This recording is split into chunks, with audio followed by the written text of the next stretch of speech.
ಬಂದಿದೆಯಪ್ಪ. ಅಂದಾಗೆ ಈ ನನ್ನ ಜೀವನವನ್ನು ಇಂದು ನಾಗರ ಪಂಚಮಿ, ಈ ನಾಗರ ಪಂಚಮಿ ನಾಡಿಗೆ ಕೊಟ್ಟದ್ದು ಅಷ್ಟೇ ಇಲ್ಲ. ತಂದೆ ತಾಯಿನ ಚಿಕ್ಕ ವಯಸ್ಸಲ್ಲಿ ಕಳೆದುಕೊಂಡು ತಪ್ಪಲಿಯದೇ ನಾನು. ಆದರೆ ಅನಾಥರಾಗಿ ಎಲ್ಲೇ ಬಿದ್ದಾಳು ಈ ಮನೆಗೆ ರೈತ ಸತ್ಯ ಅನ್ಸ್ಕೊಂಡು ನನ್ನ ಕಳೆದುಕೊಂಡು ಬಂದ ಈ ಮನೆ ಧರ್ಮಪತ್ನಿಯಾಗಿ. ಹಾಗಾಗಿ ಇಷ್ಟೇ ಇಲ್ಲ, ಹೊಟ್ಟೆಗೆ ಹುಟ್ಟಿದ ಮಕ್ಕಳಕ್ಕಿಂತ ಮೈದ್ರೆ ಇದ್ದಾರೆ.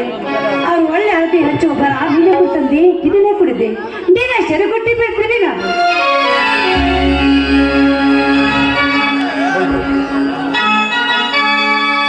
ಕನ್ನಡ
ಪೂಜೆ ಮುಗಿದರೆ ಪ್ರಸಾದ ಕೊಡು.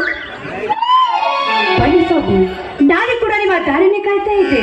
ಅಂದಾಗೆ ಶಿವದು ಎಂಬರಷ್ಟು ಜಾತ್ರೆ ಏನಿದೆ, ಆ ಜಾತ್ರೆ ಬಿಟ್ಟವಾಗಿ ಆ ಕರ್ಣಸಾಗರ ಕರ್ಣಮೂರ್ತಿ ಹತ್ರ ಈ ವರ್ಷ ಅವರು ಚೆನ್ನಾಗಿ ಬೆಳೆಕೊಂಡಂತ ಆ ದೇವತ ನಮಸ್ಕರಿಸು ಸ್ವಾಮಿ.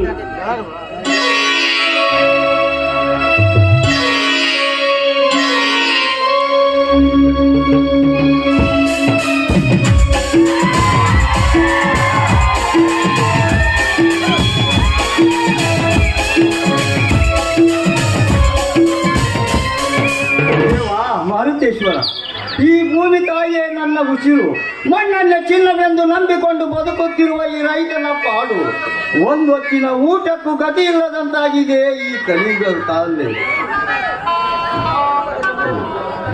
ಸಕಾಲದಲ್ಲಿ ಮಳೆ ಬಂದು ನಂಬಿದ ಬೆಳೆ ಉಲಸಾಗಿ ಹಗಲಿರಳು ಈ ಭೂತಾಯಿಯ ಸೇವೆಗೊಯ್ಯುತ್ತಿರುವ ಈ ಮಣ್ಣಿನ ಮಕ್ಕಳನ್ನು ಮುನ್ನಡೆಸುವ ಭಾರ ನಿನ್ನದಪ್ಪ ಇಲ್ಲದು.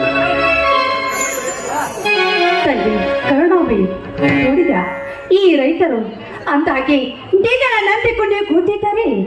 ಈ ವರ್ಷವಾದ್ರೂ ಚೆನ್ನಾಗಿ ಬೆಳೆ ಬಂದು ಈ ರೈತರ ಬಾಳು ಉತ್ತರಿಸಿದೆ ಅಂತ ನಂಬಿಕೊಂಡಿದ್ದಾರೆ. ಅಷ್ಟೇ ಇಲ್ಲ, ನನ್ನ ಪತಿ ದೇವರು ಕೂಡ ಸಾಕಷ್ಟು ಸಾಲ ಸೂಲ ಮಾಡಿ ಈ ಧರ್ಮದ ಬೀಜವನ್ನು ಬಿತ್ತಿದ್ದಾರೆ. ಈ ಧರ್ಮದ ಬೀಜವನ್ನು ಬಿತ್ತಿದ ತಕ್ಷಣ ಆದಷ್ಟು ಬೇಗ ಈ ರೈತರ ಸಾಲಿಂದ ಬೇಗ ಮುಕ್ತಿಗೆ ತಾಯಿ ನಿನ್ನ ಕೈ ಮುದಿ ಕೇಳ್ತೇವೆ ನಾನು. ಸತತ 3 ವರ್ಷ ಬರಗಾಲ ಆವರಿಸಿದ್ದರು. ಆತ್ಮ ಶೌರ್ಯ ಕಳೆದುಕೊಳ್ಳದೆ, ಮಳೆ ಬಿಸಿಲು ಚಳಿಯನ್ನು ಲೆಕ್ಕಿಸದೆ ಈ ಮಣ್ಣನ್ನು ನಂಬಿಕೊಂಡ ಬದುಕುತ್ತಿರುವ ರೈತನ ಪಾಡು ಜ್ಯೋತಿ. ಒಂದು ಹೊತ್ತಿನ ಊಟಕ್ಕೂ ಗತಿ ಇಲ್ಲದಂತಾಗಿದೆ ಈ ಕಲಿದ ಕಾಲದಲ್ಲಿ. ಜ್ಯೋತಿ, ನಾನೊಬ್ಬನೇ ಸಾಲದ ಸೂಲಕ್ಕೆ ಕೊರಳು ಒಡ್ಡಿಲ್ಲ. ನನ್ನಂತೆ ಈ ನಾಡಿನಲ್ಲಿ ಅನ್ನ ಬೆಳೆಯುವ ರೈತನಿಗೆ ನ್ಯಾಯ ಸಿಗುವಂತಾಗಿದೆ. ಯಾರಿಗೆ ಬೇಕು ಹೇಳು ಜ್ಯೋತಿ. ಜೋಡಿಸಬೇಕು. ಎಂತ ಕಷ್ಟಗಳು ಬಂದ್ರು ಸಹಿಸಿಕೊಂಡು ಹೋಗಲೇಬೇಕು. ಅದು ಎಂತ ಬಂದ್ರು ಪರಿಹರಿಸಿಕೊಂಡು ಹೋಗಬೇಕು ಅಂದಾಗ ಈ ಬದುಕಲು ಸಾಧ್ಯವಾಗುತ್ತಿಲ್ವಿ. ಯಾಕೆ ರೀತಿ ಮಾತಾಡ್ತಾ ಇದ್ರ? ರೈತರಿಗೆ ಕಷ್ಟ ಬಂದಾಗ ಈ ಸರ್ಕಾರ ಸಹಾಯ ಮಾಡುತ್ತಿಲ್ವಿ. ಸರ್ಕಾರ ಸರ್ಕಾರ ಸರ್ಕಾರ ಎಲ್ಲಿದೆ ಜ್ಯೋತಿ ಸರ್ಕಾರ? ಅಧಿಕಾರದ ಆಶೆಗಾಗಿ ವಿರೋಧ ಪಕ್ಷದ ಶಾಸಕರು ಲಂಚ ಕೊಟ್ಟು ಮಂಚ ಹಿಡಿಯುವ ಲುಚ್ಚ ಸರ್ಕಾರ. ಸತತ ಸಹಾಯದಿಂದ ಬರಗಾಲ ಸಹಾಯದಿಂದ ಕೆಂಗೆಟ್ಟ ಸರ್ಕಾರದ ಹತ್ತಿರ ಸಹಾಯ ಮಾಡಿ ಬೀಜ ಗೊಬ್ಬರ ಕೇಳಲು ಹೋದರೆ ಕಾಕಿ ಕದಿಮರಿಂದ ಗೋಲಿಬಾರು ಮಾಡಿಸಿ ರೈತರ ಹಕ್ಕು ಕಿತ್ತುಕೊಳ್ಳುವ ಬಂಡ ಸರ್ಕಾರ ಇದು. ರೈತರ ಹೊಲ ಗದ್ದೆಗಳಿಗೆ ನೀರಿಗಾಗಿ ಹೋರಾಟ ಮಾಡಿದರೆ ಕಣ್ಣು ಕಾಣದ ಹಾಗೆ ಕಣ್ಣು ಮುಚ್ಚಿಕೊಂಡ ಕದಿಮ ಸರ್ಕಾರ. ರೈತರು ಬೆಳೆದ ಕಬ್ಬಿಗೆ ಬೆಂಬಲ ಬೆಲೆ ನಿಗದಿ ಮಾಡಿ ರೈತರಿಗೆ ನ್ಯಾಯ ಒದಗಿಸಿ ಕೊಡಿ ಎಂದರೆ ಸರ್ಕಾರ ಏನು ಕೇಳಿದ್ದು? ಯೋಗ್ಯ ಬೆಲೆ ನಿಗದಿ ಮಾಡಿ ಎಂದು ಕೇಳಿದರೆ ಸರ್ಕಾರ ಮಾಡಿದ್ದೇನು? ಮಾರ್ಕೆಟಿನಲ್ಲಿ ದಲಾಳಿಗಳಿಂದ ರೈತರ ಬೆಳೆಗೆ ಸರಿಯಾದ ಬೆಲೆ ಇಲ್ಲದಂತಾಗಿದೆ. ಯೋಗ್ಯ ಬೆಲೆ ನಿಗದಿ ಮಾಡಿ ಸರ್ಕಾರಕ್ಕೆ ಕೇಳಿಕೊಂಡರೆ ಸರ್ಕಾರ ಮಾಡಿದ್ದೇನು? ಮಾರ್ಕೆಟಿನಲ್ಲಿ ಏಜೆಂಟರನ್ನು ಸೃಷ್ಟಿ ಮಾಡಿ ರೈತರ ಬದುಕಿನ ಜೊತೆ ಸಣಸಾಡುವ ರಣ ಹೇಳಿ ಸರ್ಕಾರ. ರೈತರ ಬಾಳಿಗೆ ಬೆಂಕಿ ಇಡುವ ಇಂಥ ಕೆಟ್ಟ ಸರ್ಕಾರ ನಮ್ಮ ಹೇಳು. ಜೋಡಿಸಬಿ, ರಾಜಕೀಯ ಬಗ್ಗೆ ನೀವೇಕೆ ತಲೆ ಕಡಿಸಿಕೊಂಡು ಹೀಗೆ ಮಾತಾಡ್ತಾ ಇದ್ದೀರಾ? ಈ ಮಳೆ ರಾಜನಿಗೆ ನಮ್ಮ ಕೂಗು ಕೇಳಿದ್ರೆ ಪ್ರತಿ ವರ್ಷಂತೆ ಈ ವರ್ಷ ಮಳೆ ಬಂದ್ರೆ ಈ ರೈತರು ಈ ಭೂಮಾತಿ ಯಾವತ್ತೂ ಕೈ ಬಿಡುವುದಿಲ್ಲ. ಈ ಭೂಮಾತೆಯನ್ನೇ ನಂಬಿದ್ದೇನೆ. ಅವಳು ಈ ರೈತನ ಬಾಳಿಗೆ ಯಾವಾಗ ನಂದ ದೀಪವಾಗುತ್ತಾಳೋ ಕಾದು ನೋಡಬೇಕಾಗಿದೆ. ಹೇಳಿ, ಮುಂಚೆನೆ ಪ್ರಕಾಶ ಹೊಡಕ ಹೋದನು, ಇಷ್ಟಕ್ಕಾದ್ರೂ ಮನೆಗೆ ಬಂದಿಲ್ಲ. ಪದವಿ ಪಡೆದ ನಿರುದ್ಯೋಗಿ ನನ್ನ ತಮ್ಮ ತನ್ನ ಮನಸ್ಸಿನಲ್ಲಿ ವ್ಯಥಪಡಿಸುವ ಭಾವನೆ ನಾನು ಅರಿತಿರುವೆ. ಕೋಟಿ ವಿದ್ಯೆಗಿಂತ ಮೇಟಿ ವಿದ್ಯೆ ಮೇಲು ಎಂಬ ವಾಣಿಯಂತೆ ಅಣ್ಣನ ಕೆಲಸದಲ್ಲಿ ಭಾಗಿಯಾಗಲು ಬಂದ ನನ್ನ ತಮ್ಮ ಪ್ರೇಮಗಳಿಗೆ ನೀರು ಹಾಕುತ್ತಿದ್ದಾನೆ.